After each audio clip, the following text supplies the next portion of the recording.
Whether your beer is in a bottle, can, or glass, kick back and relax. It's Better on Draft.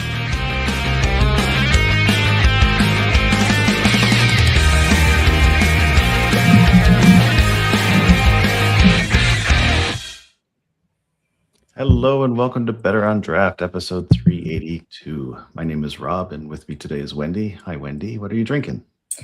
Today I am drinking a Schlafly oatmeal stout, but I have to tell you about this new glass that I got.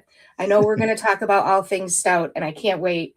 But this is honestly the best Christmas present I have ever seen for a beer person, especially a beer person that loves trivia. It says cheers to your knowledge in beers, but there's a QR code on there that you can scan to get daily beer facts, which I thought was pretty cool. I just wanted to share that real quick because it was the coolest present I got this year. That's pretty neat. An interactive beer glass. Yep. For myself, I am drinking a Schlafly coffee stout. How about that? And with us today is Jared Williamson. Hey, Jared, can you introduce yourself? Hello. I'm Jared Williamson. I'm lead brewer here at Schlafly Beer. I've been with the company for 14 and a half years.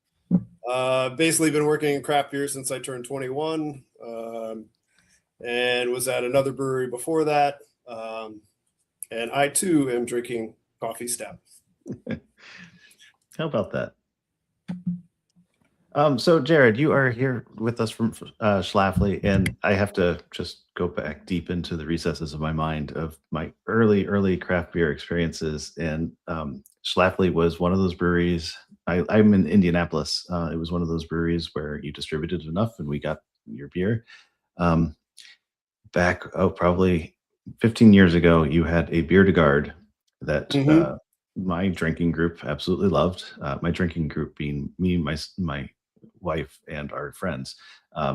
And then I guess you stopped making it, but we didn't know that. We just noticed it stopped showing up in liquor stores, but we kept asking and it kept showing up.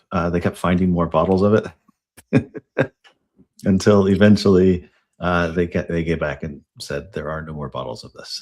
But I saw that it's back, or I thought I saw it back. Well, so we used to have a bottle conditioned Belgian beer series that had like triple and quad, beer to guard, Grand Cru, and we haven't done beer to guard, but we did do triple and quad this year just for draft at the pubs. The 750 program, kind of as large format stuff started to fade away. It kind of faded away as well. But there are, we're a 34-year-old brewery. We've got a deep archive of beers that everybody loves and wants to see, and we only have so many spots every year. But yeah, I haven't had a beer to guard shout in a while, so that's pretty cool. Yeah. And the 750s were the format that I remember it in, and seen some of those things come back other places in the smaller, like the 12-ounce bottles, and then as 4-packs. Anyway, if that puts a bug in your ear as a way to get that back out here. I'm always interested in what people would love to see kind of come back. Because there are, like I said, there's so many beers and such a history with this company that it's funny. People forget about beers, and then other people, it's the best beer they ever had. And, we're just trying to balance moving forward, but also like maintaining the classics and also the kind of rare, one-offs and stuff. So you said some things off the top. So to kind of get things started and let Wendy get in there after this, but you've been brewing for Schlafly for 14 and a half years. You said you've been brewing for 20 since you were 21. Can you tell us about like how that started, how you got into it? Yeah, so I grew up in southern Indiana, down by Louisville, Kentucky, and I used to work for the New Albanian Brewing Company. And I was there when they first added on the brewing facility to the existing building, and kind of worked underneath the original brewer that kind of came with the equipment from another small brewery that had existed and then folded back in the mid 90s. So around 2000, New Albanian started brewing, in a little 4-barrel system. And that's where I got my foot first kind of in the door. Learned how to clean kegs and just kind of went from there. And by the time I left New Albanian, we had grown to the point that we had opened the second facility, had gotten into distribution, all that fun stuff.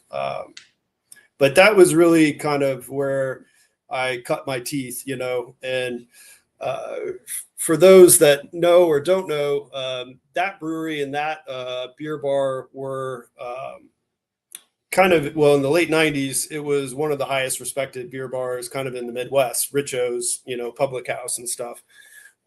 So I grew up around all these amazing import beers, all these styles that were harder to find, in the States maybe at that time. But as a brewer there, we had to figure out how to brew styles to fit in amongst all these like world-class, offerings.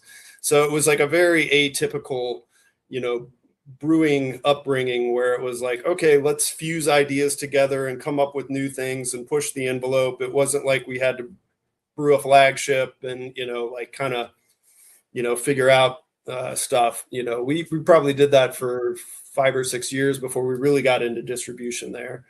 But yeah, it was a very fun and educational place to grow up. We had all these beautiful beers from Europe, some of the very aggressive hop forward beers from the US at the time. Three Floyds was really early in the game there. Rogue, rest in peace. The list can go on and on. Sierra Nevadas, all that stuff. So it was like I got exposed at a very young age to world-class beers, and it just really, between the artistic side of things and crafting and creating things, and then also the hands-on and the scientific nature of things, like it just I always joked if they would have had like intro to brewing in 9th grade, I would have probably saved myself a few years, but it just like everything clicked for me. And I never really looked back. I was just like, I found my thing, like this is it. This resonates. And then that ultimately led me to St. Louis and Schlafly beer. And that's a whole other fun story too. But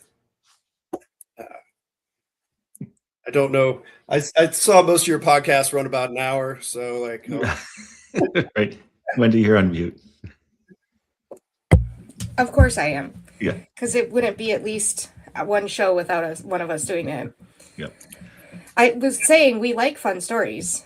Okay. Well, I'll try to do the Cliff Notes version of it. So when I worked at New Albanian, we had a guy that worked in sales that had previously worked for Schlafly. And Schlafly at the time was having an annual festival called the Repeal of Prohibition Fest, where they would bring in out-of-state brewers to come in, pour their beers, hang out for the weekend, and, classic beer fest stuff.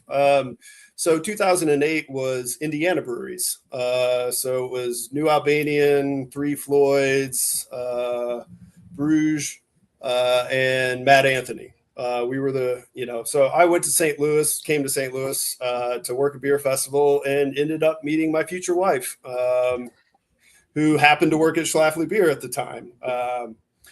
And one thing led to another. She moved to Southern Indiana for a little while, and then a job opened up back here. And, things just kind of fell perfectly into place. And we ended up, what I've learned is you can take the St. Louis girl out of St. Louis, but you're going to come back. And it's, it's a story old as time. I'm not the only one with that story. But yeah, so that led to me joining Schlafly Beer 14 and a half years ago. And funny little side story, at that beer festival, we had a very fancy New Albanian banner at the time, and there was a off-duty police officer from Maplewood, Missouri, where I live now, who offered me immunity for life if I gave him our fancy banner. And I was like, when am I ever going to be back in Maplewood? And now I live there. And you missed your opportunity to commit crime. Right. But And yeah, you so your life, man.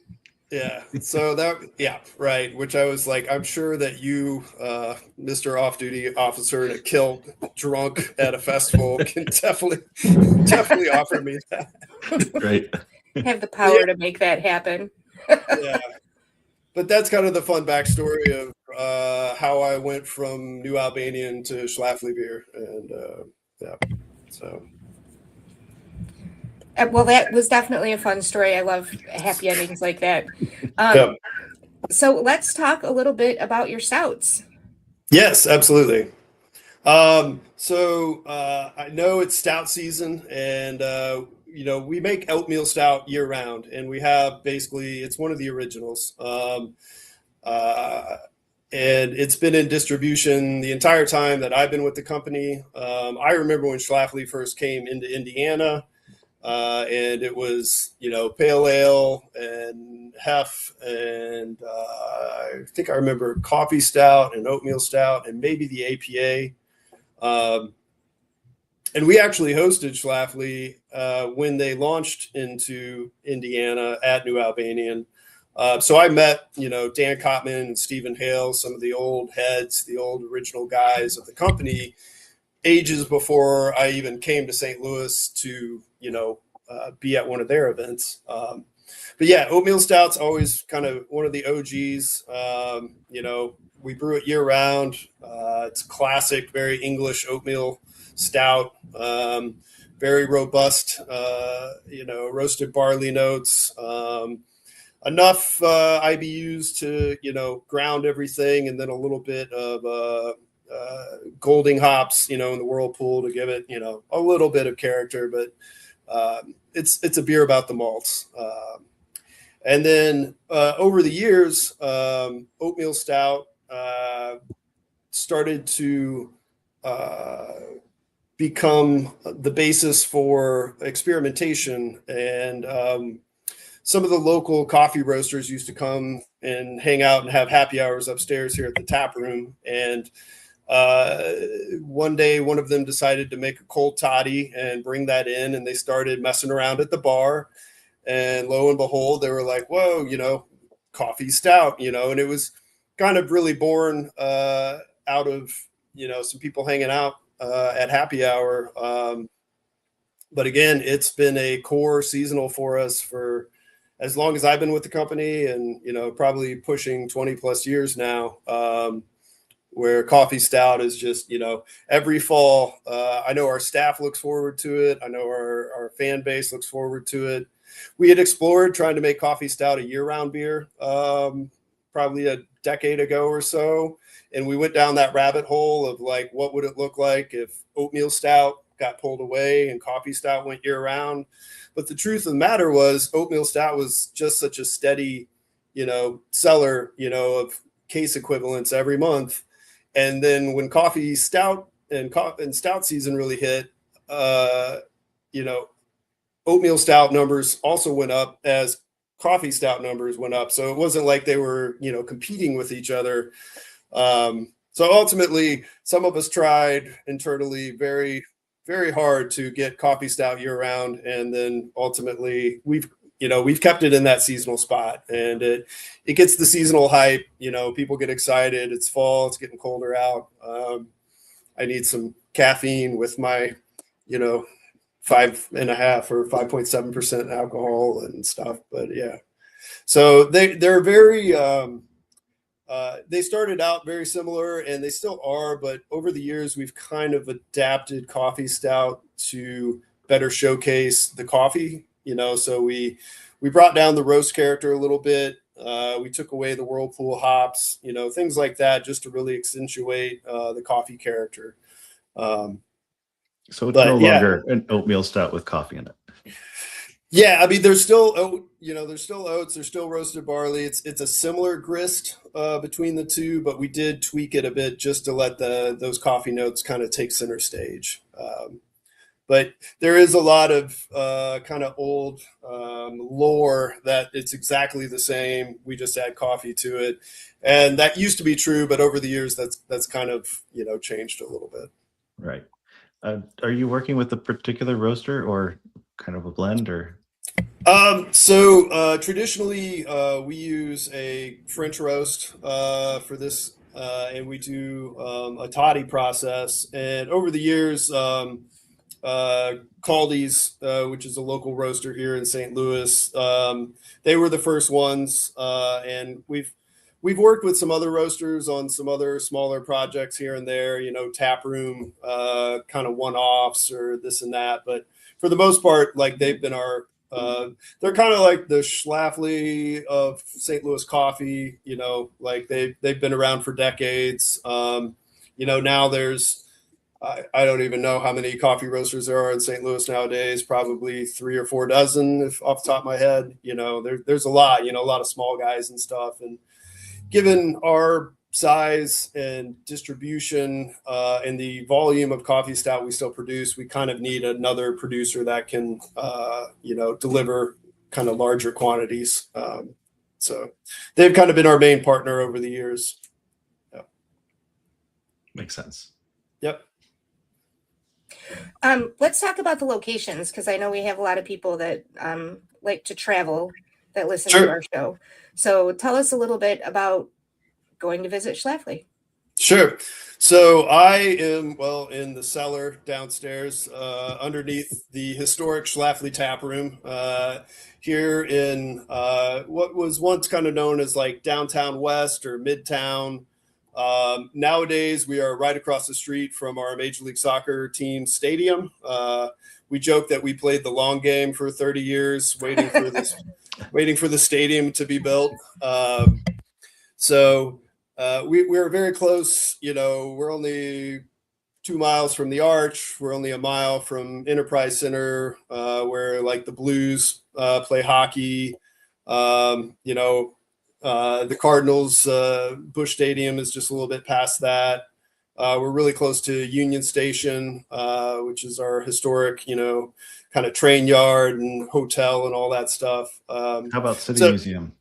Yep, and City Museum, that's a great shout. We're about 3 or 4 blocks, easy walking distance from there. And then quick aside, the Schlafly Taproom building, if you are familiar with the movie Escape from New York, that was actually filmed here in St. Louis. And you can see the taproom building in the background of a few of the shots, like kind of after Snake Plissken, like the plane gets shot down and there's, he's like running past some buildings and it's like, that's the taproom, and it's before Schlafly had taken over the building in the mid 80s. So 1991, December 26th was the opening date for the Schlafly taproom. Fast forward to 2003, and we opened our second location, which is in Maplewood, about 7 miles here as the crow flies. Also where I live with my wife that I met because of Schlafly beer. And Bottle Works is our main production facility. It is all this packaged beer and draft beer that you see out in the 17 states that we distribute to now. That's produced over at Bottle Works. The tap room nowadays is more of our kind of R&D testing brewery, and then also like our barrel aged, our sour program. I joke that Bottle Works is where we make the money juice that pays the bills and funds the fund, and the tap room is where I oversee the fund juice and the smaller projects and stuff. And then we also have our little pilot system here at tap room, which is where a lot of our projects will start on our 20-gallon system and then scale their way up and eventually graduate to the 15-barrel system here, and then eventually potentially graduate over to Bottle Works for larger production and stuff. Both locations have restaurants, full restaurants, and very different. You know, the tap room is a historic old brick building, you know, built in 1904.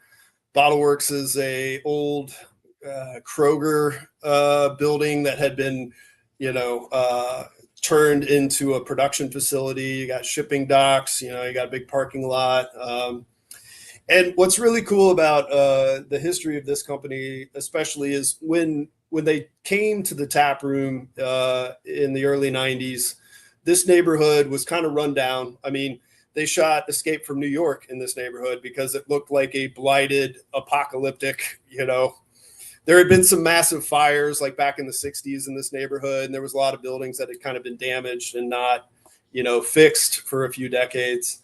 And when they took over the tap room, I mean, there was even newspaper articles joking about how this wasn't going to last a year. You know, this is Anheuser-Busch's town. You know, this is AB land, and we're still here. And you know, so nowadays, you know, not a whole lot of production over here. The majority of the production over at Bottle Works, and yeah, both have very different vibes, but you know, at the same time, Maplewood is a very walkable neighborhood. There's lots of other, you know, shops and eateries and, you know, stuff to do. And Midtown, downtown West, now with the soccer stadium, I mean, home match days, there's 20,000-30,000 people down here in the neighborhood, and we close down streets and have big, you know, pre-match parties with the local supporters groups. And you know, it's really taken on a life of its own down here in those terms. And we've really seen a lot more investment over the years. There's a lot more other establishments, and then other just like condos and apartments, and a lot of stuff like being built up around the tap room now. So it's really cool to kind of see the growth and the potential, you know, as St. Louis and downtown West kind of, you know, goes through this rebirth of sorts. I'm pretty sure that I've been to both locations, but I do remember that the Bottle Works location really stuck out to me, just because of the patio. Yes. It was just a gorgeous patio, and just the whole setup was very friendly for anybody who was going there. You know, whether you were going with your family or you were going on a date or you were going with a group of friends, it really just worked for everybody because of the way it was set up. Yeah.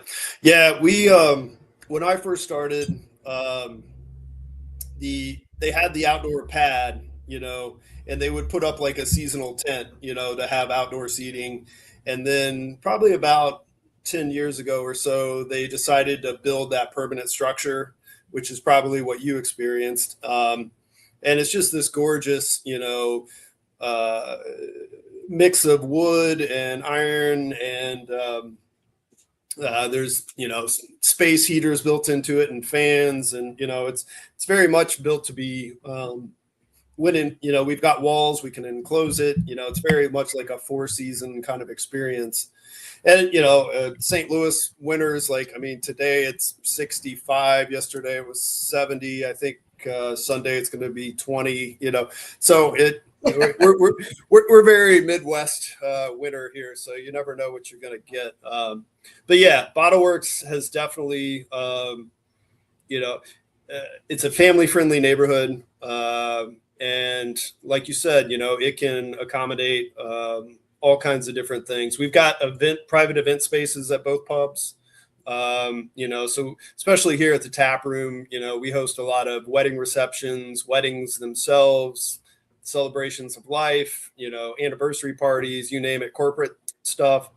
And then Bottle Works used to have a bigger private event space, but that kind of got shrunk as production needed more storage space over there.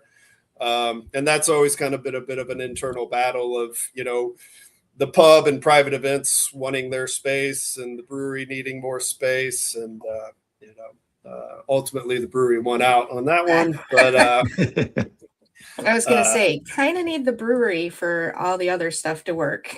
Yeah, yeah. At the end of the day, it's still Schlafly beer, I think it was but Elm yeah, Street in Muncie that they bought the building next door and yeah, moved out to yeah, there. yeah.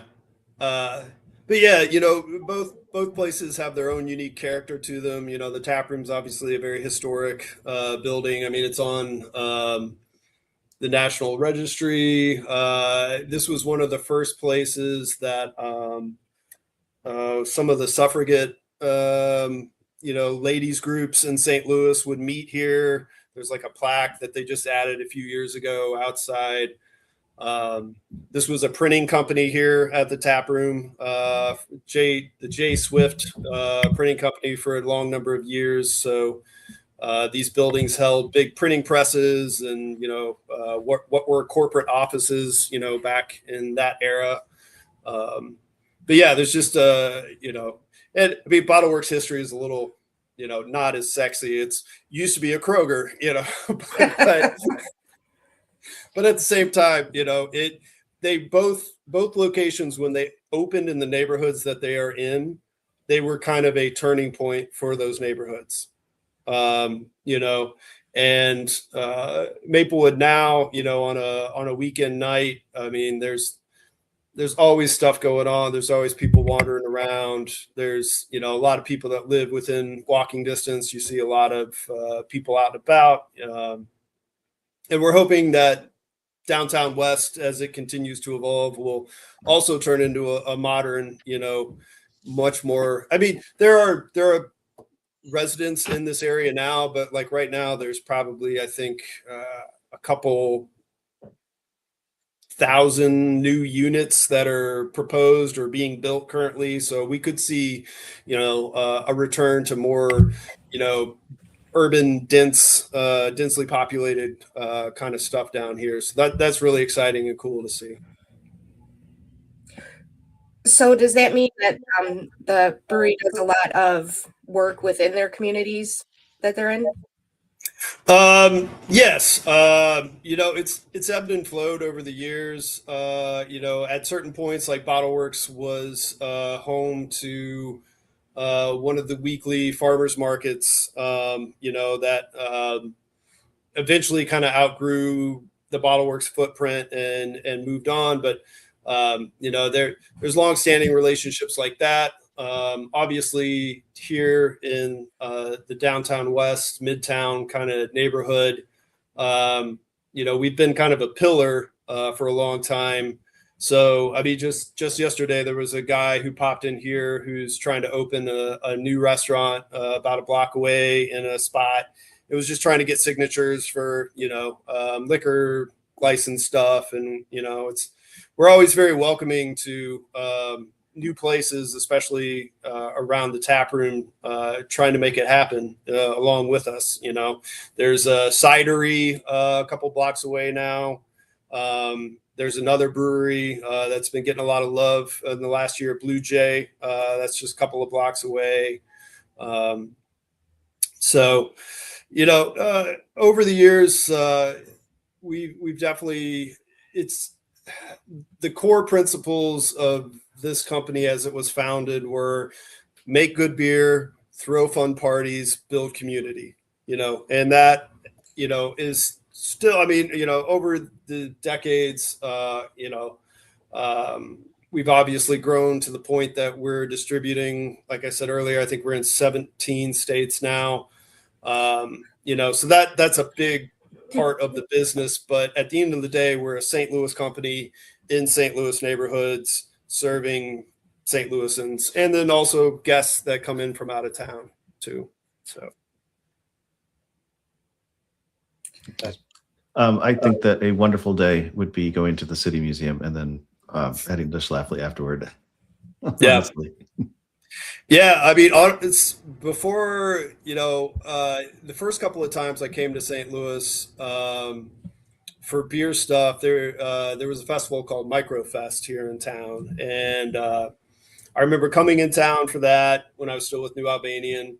And we had dinner at the tap room and we went to City Museum.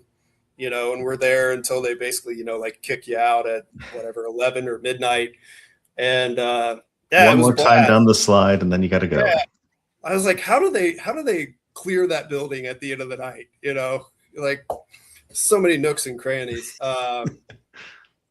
But yeah, I mean, that was my first experience, even before I really knew any of the staff or, had met Kelsey, my wife and stuff. And it was just like, I was like, okay. I was like, St. Louis, pretty cool. The food was great. The beers were solid. City Museum is City Museum.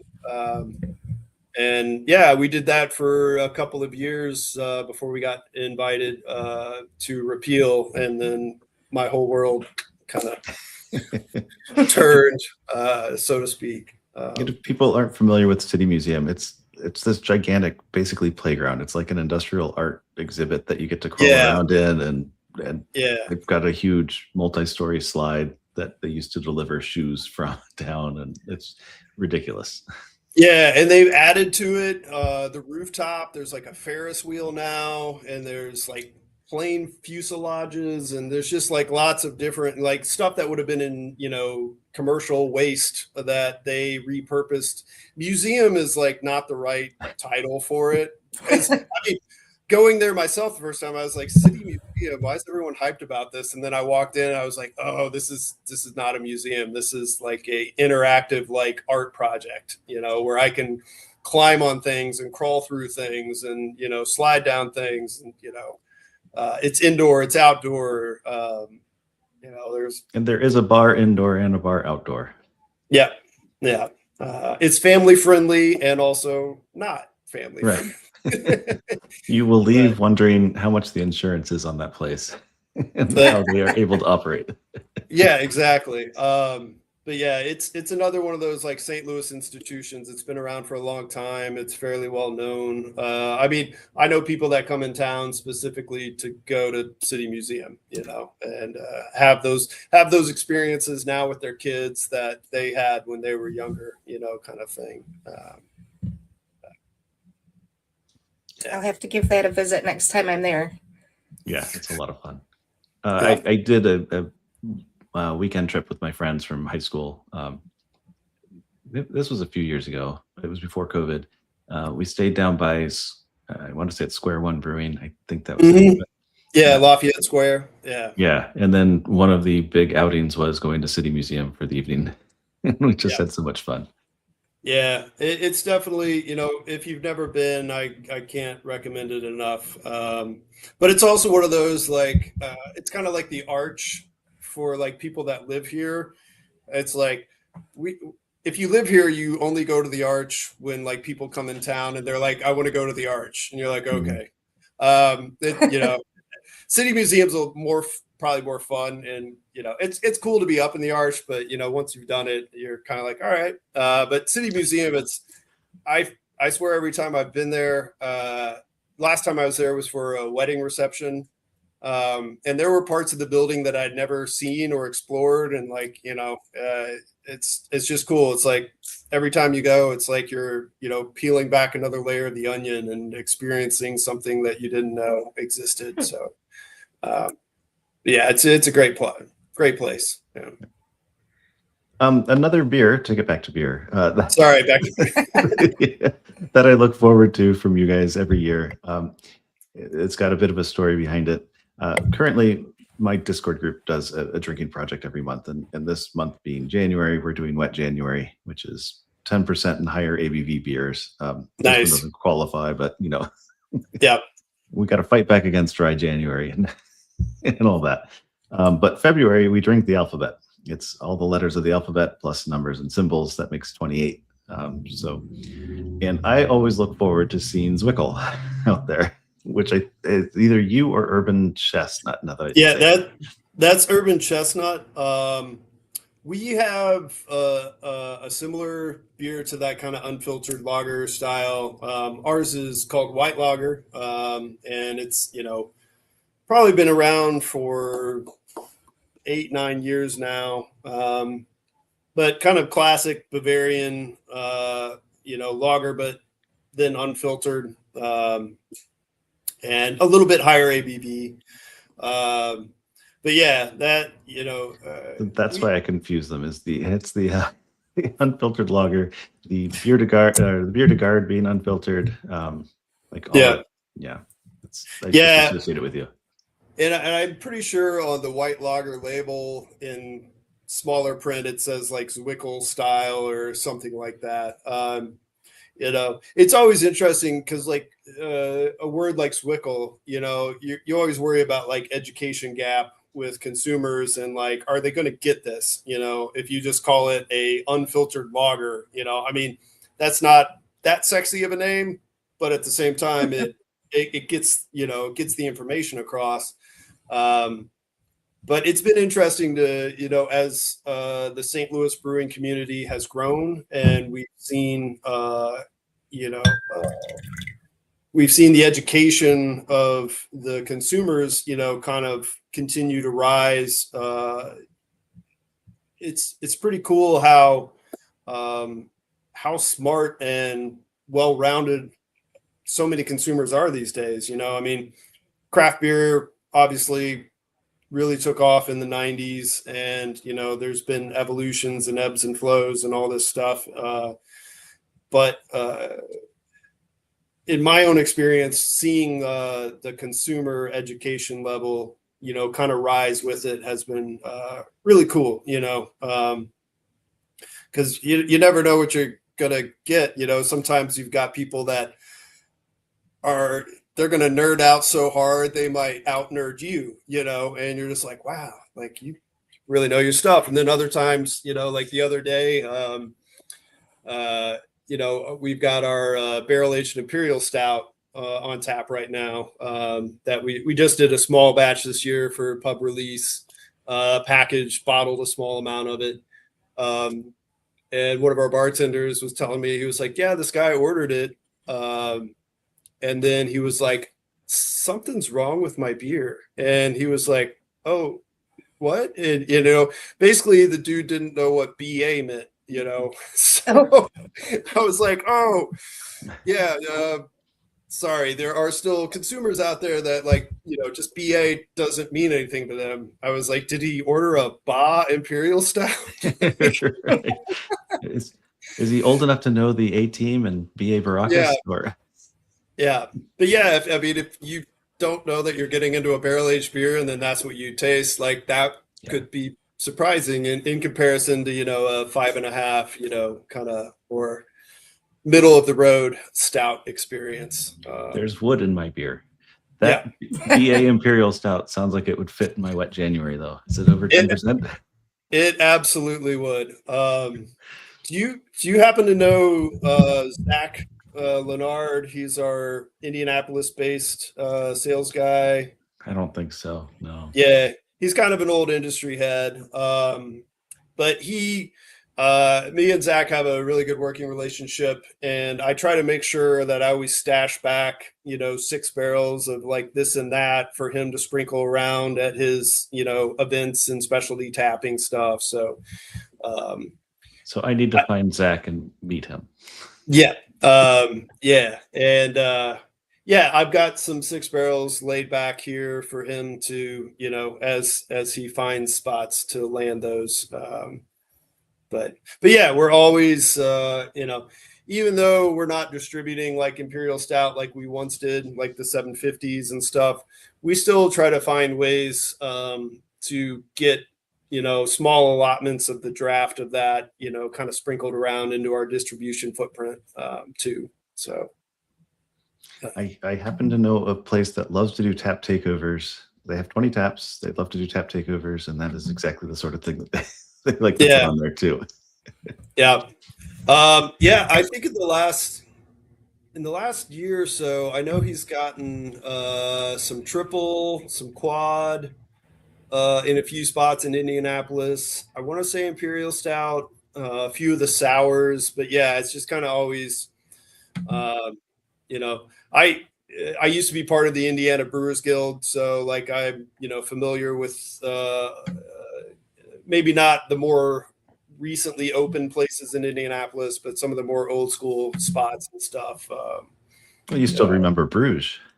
Oh yeah. Yeah. Yeah. Yeah. We've got Winterfest coming up, by the way. Nice. Yeah. Yeah.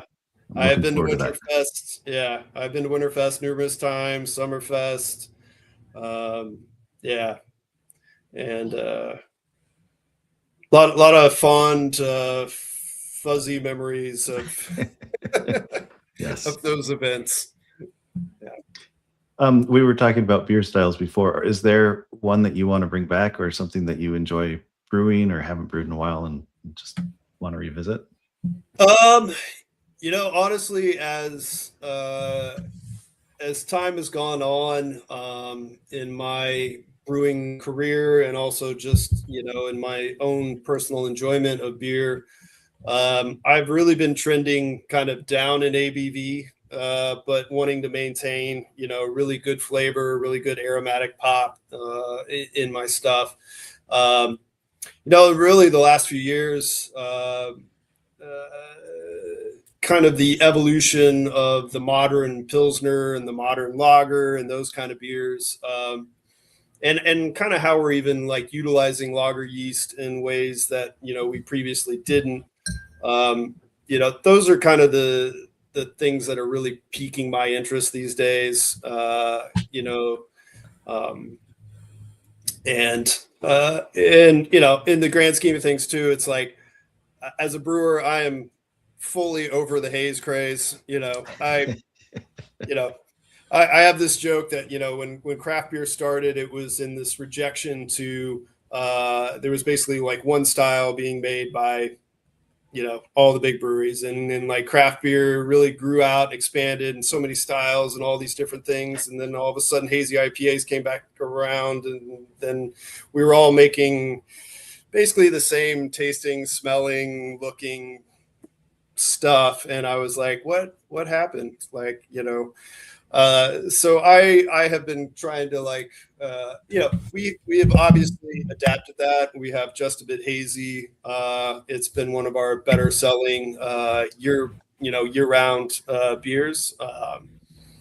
And at the same time, it's like, it's there, it exists. I'm happy it exists. I'm happy that people love hazy IPAs, but me personally, I have moved on. And I like clear hoppy beers. I like sessionable things, lower ABV stuff. And it's like I still want to, not just drink one or two beers, especially on the weekends. Like I want to have a few. And as we all know, as we age, our consumption levels are, going to evolve and change.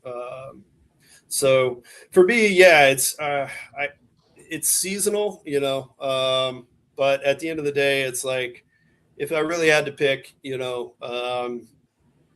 somewhere in between kind of hoppy pilsners and clear, lower ABV IPA, pale ales, extra pale ale kind of things, like anymore. That's what I'm reaching for, But then again, in the wintertime, coffee stout season, I love coffee stout. But coffee stout, usually after like one or two, I'm kind of like, okay, I'm ready to pivot to something else. Yeah. But that's kind of the nature of craft beer. It's about the variety and exploring and tasting different things and new things or familiar things. And the joy that, each of those different things can bring, I'm always trying to get Saison to come back, or to get more of it. Yeah. I'd like to see more Belgian styles. That's just my opinion. Yep. Yeah. I'm waiting for those, because all the lagers and the pilsners are starting to come back. So I'm waiting patiently for those That to should get be next popular in the again. cycle. Right? Yeah. True. Yeah, and I mean, even within the last decade or so, we've had a few saisons that were in kind of seasonal distribution spots. We had like a tropical saison that also had passion fruit at one point. We had kind of a dry hopped farmhouse ale that saw some distribution. I think that was in a few variety packs. but yeah, those are always tricky. You know, from a production brewing standpoint, there were times where we're managing 6, 7 yeast strains, you know, and keeping those all happy. And, you know, we've got the Kolsch yeast, we've got American ale, we've got English ale, we've got the German lager, you know, and, you know, over time trying to simplify things and, you know, logistically make things make better sense. Yeah, it was kind of tricky. So nowadays, if we do brew some of the Belgians, we'll prop up the yeast over at Bottle Works, then bring it over here. Like earlier last year, we did a Taffel beer, you know, like a classic table beer, a little 3.5%. Basically, we brewed that to grow the yeast up from the prop, you know, so then we could pitch that into triple, and then we could pitch that into quad, you know. So it's like there's always those styles always, you know, they resonate, they have their fan base, and we love producing those, but at a certain point, distributing those kind of didn't make as much sense. So we kind of had to pull them back just to more like pub stuff.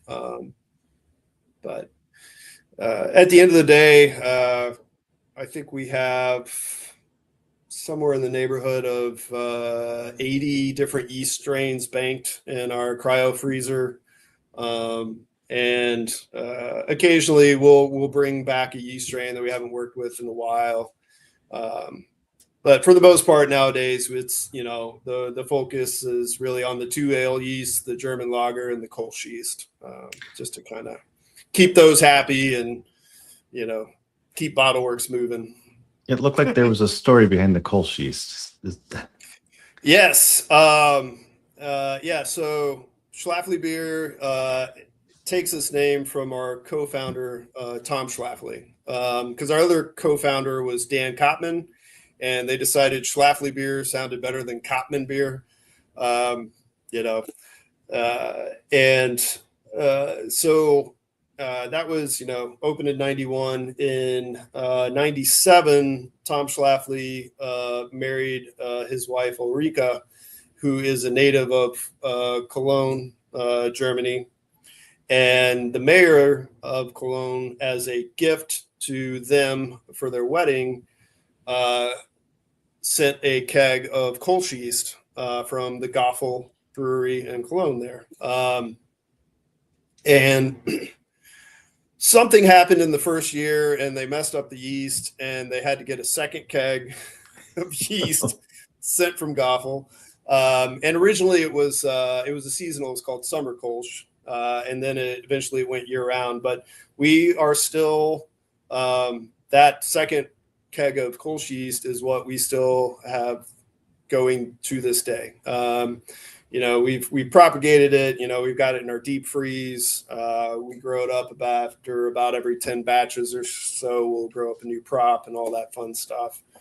But yeah, it was kind of originally their wedding beer that then grew to a summer seasonal that then grew to the point that it's now in our year round. And yeah, it's interesting because kind of back to that like consumer education, you know, collective level rising. Kolsch is one of our top growing brands in some of the distribution footprint, which is awesome. You know, that like, you know, if you just see it in a glass, you're like, yeah, that's a gold beer. Like, sweet. You know, it's got a little bit of character, a little bit of malt, a little bit of hop note, but it's very approachable, you know. But the name, you know, I think, you know, early on, there was an education gap between like, what is a Kolsch? And nowadays, you know, people more readily know that. And yeah, we've seen great success with that, especially on like the East Coast, like DC, Baltimore, you know, up New Jersey, New York, like all those, you know, kind of East Coast places. It was like Kolsch is like one of our better performing distribution beers nowadays, which is really cool to see, that such a classic style that really is specific to that region, to that city, has now grown enough that, the average beer consumer, at least here in St. Louis, they're like, yeah, I'll have a Kolsch, but if you hear Tom Schlafly pronounce Kolsch, it's like a very physical like pronunciation, and I won't try to do that because my wife is not from Cologne. But yeah, it's just like, I'm like, it's Kolsch. And it's a Midwest one. It's a yeah. It's pronounced different. But yeah, it's that's a great story, and it's just cool that it's like it's stuck around. It's because I could have seen, even before I came into the company, I could have seen them like keeping that a seasonal thing or keeping that a kind of a pub thing. But the fact that it's gone into distribution and stayed there and done as well as it has is kind of testament to Schlafly beer as a whole, where the idea of this company was founded on producing classic European styles that were not readily available here in the States. That's where it started, and that's why our flagship pale ale is an English pale ale. Oatmeal stout is a classic kind of English style. Really until you get more into like the dry hopped APA and some of the, more hop forward things that came after that. This company was kind of very steadfastly in the classic European styles for probably the first 15 years that it existed. I remember when I first joined, we were working towards American IPA becoming a distribution beer, and now, American IPA is looked at as like a classic, kind of old school IPA, but yeah, and nowadays we're always looking forward, trying to figure out what's next, and a lot of what I do is trying to figure out what's next, kind of gauging where we should hedge our bets, what hops are going to be the next new hops. I try to uphold and maintain the history and the past of the company, and also look to the future and innovate and figure out, what's next and what can make sense for us in our market here, and then also in the wider market too. So it's a balance, as most things are. True. I heard pickle beers are the next big thing. Yeah. I love pickles. I love pickled things. Again, it's like those kind of things.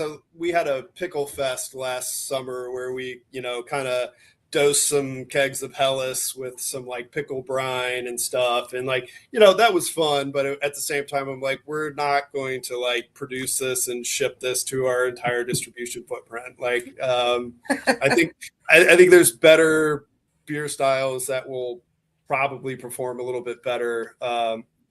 But, we still have to acknowledge that these niche, things are happening. And, we try to say that we're not trend followers, but we try to be, tip of the spear, kind of thing. Makes sense.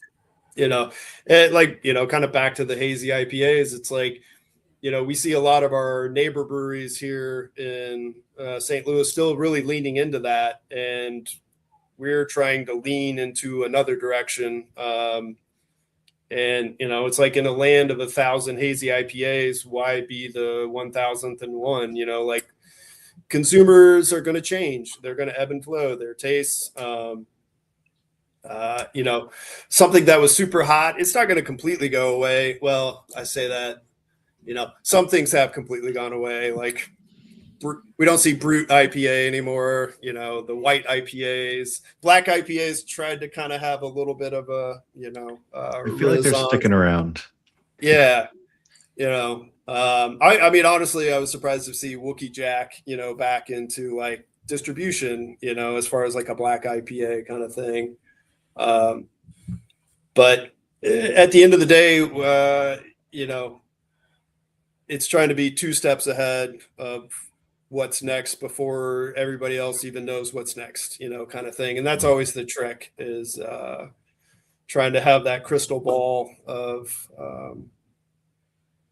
what's going to resonate and what's actually going to move the meter and sell, so. I think it's ice cream beers. Yeah, I used to joke with everybody, it was like the dessert kind of pastry stout craze. I was like, what's going to be next is sandwich stouts. I was like, savory stouts are going to be huge, and we actually kind of jokingly incorporated some of those into our Stout and Oyster Festival over the years, like a horseradish stout or a Tabasco stout, these things that were jokes. And then we like actually put it together on a very small scale, and then, run it through a festival. And all of a sudden it's like, wow, this is great. And it works with the food thing, and on paper, it's like, this doesn't make sense, but then you taste it and you're like, yeah. So it's like pickle beers, on paper, I can see, sours and salty things and all those different components. Like, those can work together when done well.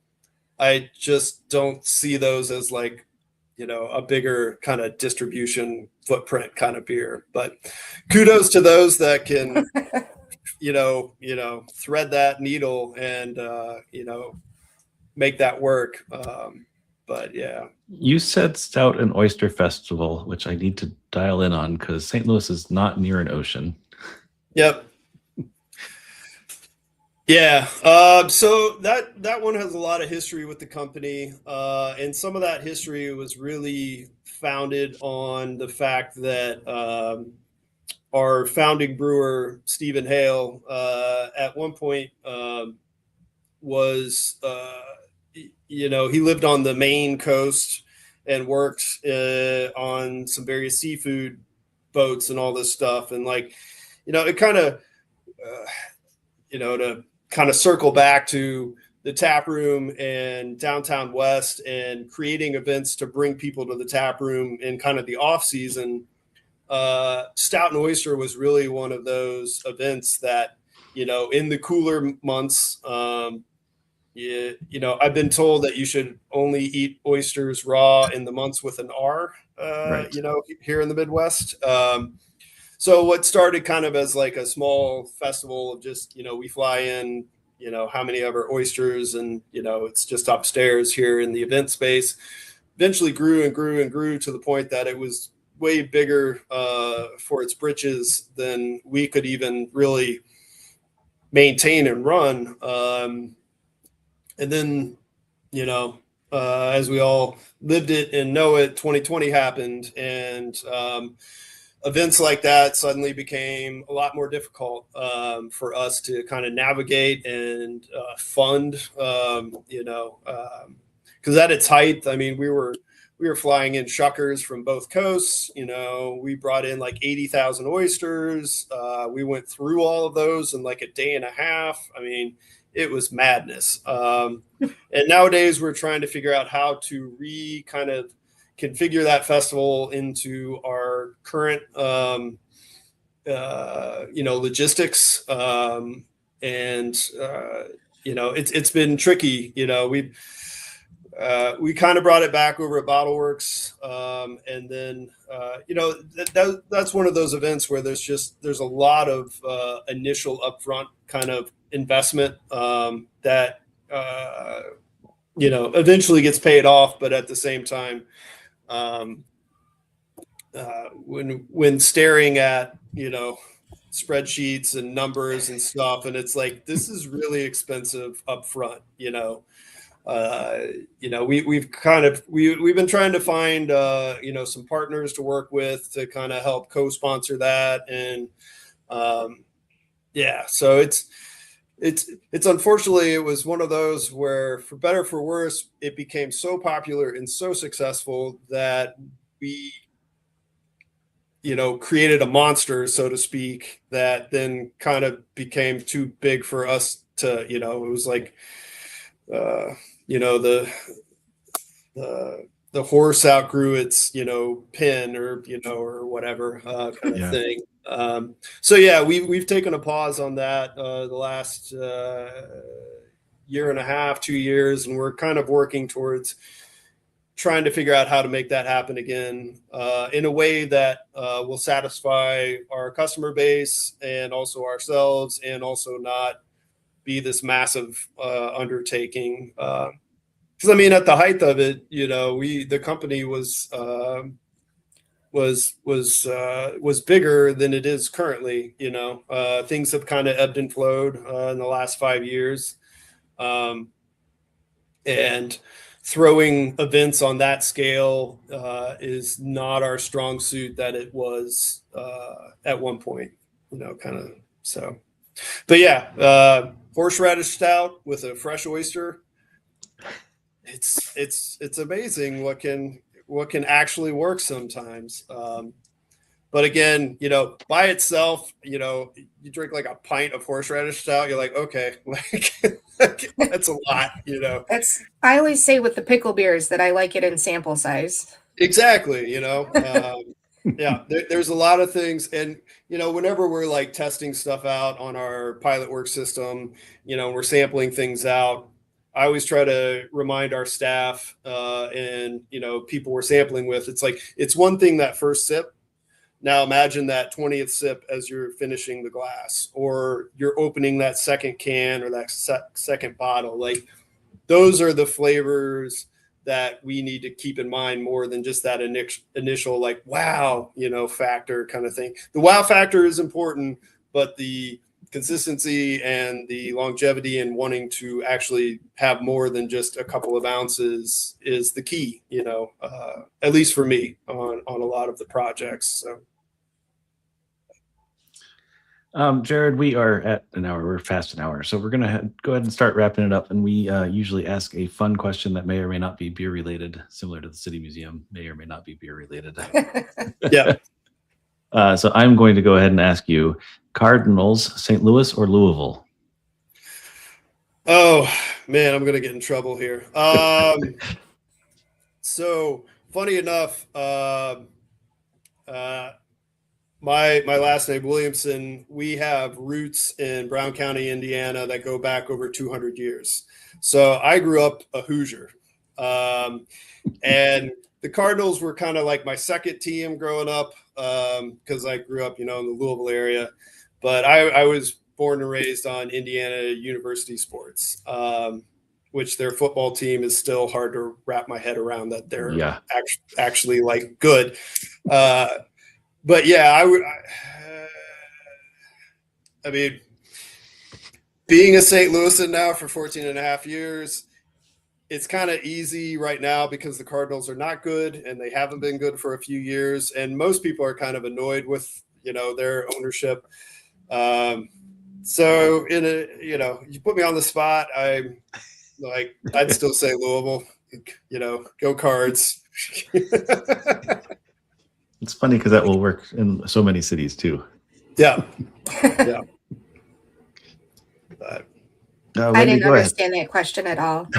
Just to be honest. So one of the things that I love most about the beer community is that that we are always willing to help out the people around us. So if I were to visit St. Louis, what is something around your tap room or Bottle Works, whichever one? If I was at one of your locations, is there somewhere near there that you think I should check out? Absolutely. I'm a company guy, but I'm also a community guy. And I love our St. Louis brewing community. Like I said earlier, Blue Jay is just a couple of blocks from us. Jason, their head brewer, they're a lager focused brewery. And they've been just knocking it out of the park, doing great stuff. Beyond that, Civil Life is one of our best breweries here in town. You know, they're kind of like us. They make a lot of classic styles, but they just do everything very well. And they've got a great patio, great for hanging out, great for taking dogs, kids. You know, in Maplewood, our close by brewery buddies are Side Project, who have grown to, you know, world renowned, deservedly so. But they've got a fun little campus. They've got their original brewery. Then they've got the Side Project cellar, which is, you know, just right around the corner. And then they've got their pizza spot, which is across from the brewery. So it's like they've kind of got 3 little satellite locations, all within walking distance of Bottle Works. And there's all kinds of, you know, restaurants and shops kind of in between those 2 spots in Maplewood. And yeah, you can spend a day, you know, between their locations and Maplewood and us.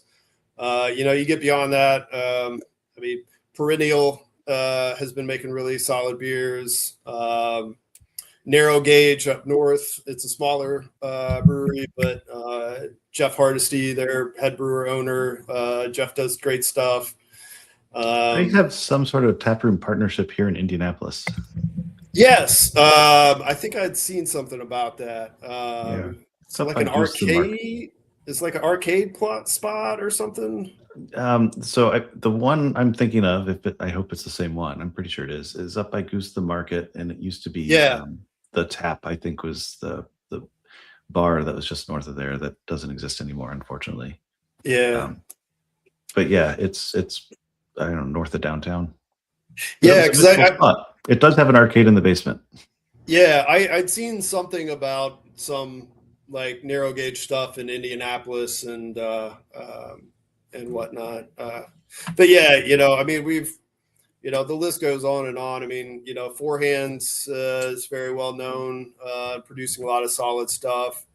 You know, you can't. I mean, Urban Chestnut, like we said earlier.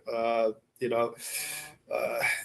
Dan Kottman, our one co-founder, used to jokingly say, you know, we don't have the mountains and we don't have the ocean, but in St. Louis, we've got really good beer, you know, and that's true, you know, and I'm like, well, we're in the Riverlands. We've got really good water, and that's very important for making really good beer. True story. Yeah. We're here at the confluence, you know, of a couple of major rivers, and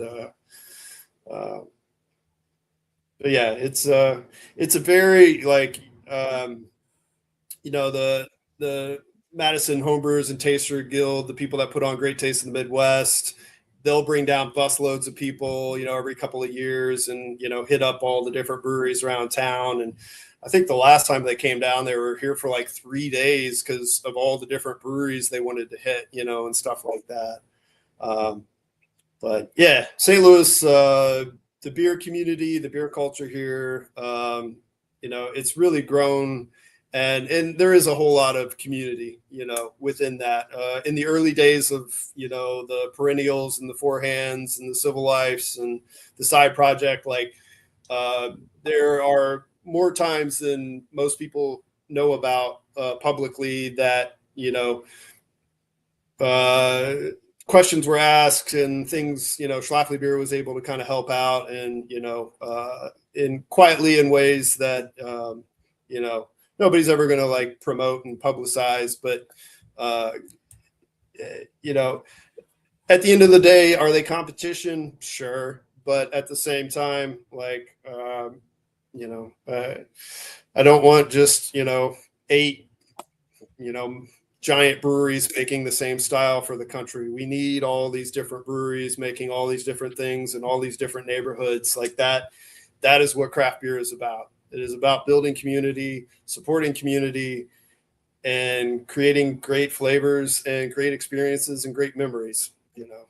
So that's what beer is for me. I think that's a great note to go out on. I think so too. So, Jared, thank you once again for your time. It has been absolutely wonderful to talk to you. I am going to go. I guess, Wendy, do you have anything upcoming that we need to mention? Not this week. Okay, Jared, do you have anything upcoming that you want to mention? The stouts are out. Well, yeah, stouts are out. And then one stout we didn't talk about, our Irish Extra Stout. It's in our limited time only series, so it doesn't see as broad of distribution. But if you're looking for kind of that, 8% export strength stout, that's out in most of our distribution network right now. And then as far as Schlafly stuff coming up, our annual Burns Night event is coming up later this month. We actually just racked Scotch Ale into Bright Tank today.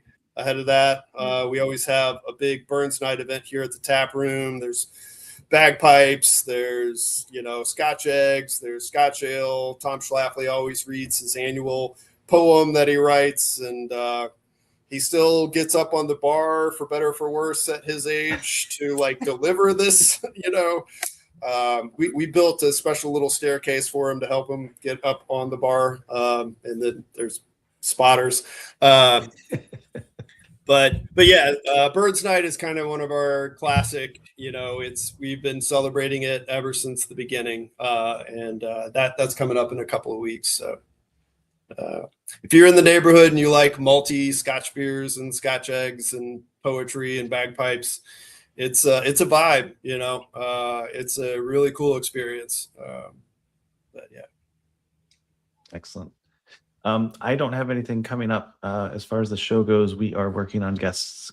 We have a lot of irons in the fire still, so that will come out as we can announce it. And with that, I'm going to go ahead and close the show like we close every show and say, whatever you think of your beer, we think it's better on draft. Cheers. Cheers.